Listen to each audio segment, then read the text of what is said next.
In the next debate, we will talk about the change, how to perceive a change, how to find a common ground, and how to make sure that we can follow the principles that we decided on. We will talk with 3 great speakers on the stage of Hyde Park here. First of all, I would like to ask the Ministry of Home Affairs, Education and Environment of Liechtenstein, Dominique Hasler, to join us on stage. Mrs. Hasler, thank you very much for coming to Prague. Please take a seat you prefer. Permanent Secretary of Ministry of Education and Culture of Finland, Anita Lehikonen. Thank you very much for coming. Thank you very much for sharing your knowledge with us. And last but not least, Permanent Secretary, Ministry of Education, Youth and Sports, Jindřich Frič. Thank you very much for coming.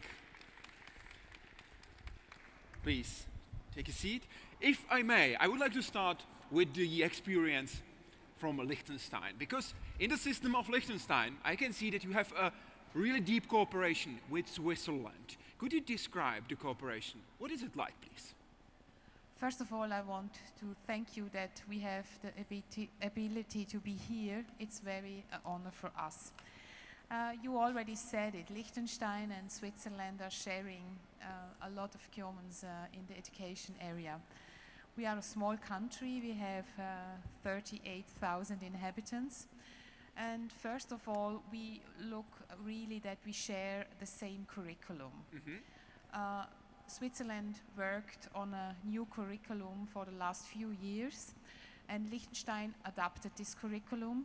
It made it special on a few areas like history, lessons, but on the mainstream we adopted the same curriculum, and that's the base how we can work together and how we can fix that when the pupils are going out to this education system, they can connect to the system in Switzerland, because we have not one own vocational school, and we have a dual system. So we work very close also with the system in Switzerland, and look that our pupils can really have a fluently bridge to go to the vocational schools in Switzerland. How difficult was it to get an agreement in Liechtenstein that you will use the curriculum that is used in Switzerland? It wasn't difficult because we have a long history. While we work together, we are integrated in a lot of working groups and integrated in a lot of commissions. So the working together is a part of our daily business. So it wasn't really difficult. One difficult was that we have 5-year primary school, and Switzerland have 6 years primary school in all their areas. So we had to think about it if we have to change our school system. And then we said, no, we are big enough to have an own school system. And we had to do the border where we measure some developments. We just had to add this and do this a little bit different, but at the end we can measure that our pupils are on the same level like the Swiss pupils are.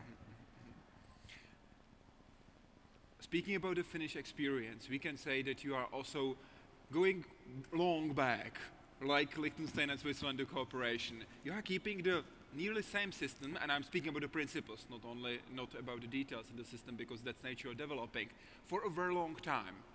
How come you are able to keep the same principles in the educational system despite many changes in the government? This is very important, because then you have to start with the values of the education system and the legislation and the education policy, and I think those have been kept for a long time. And it is a system based on equity and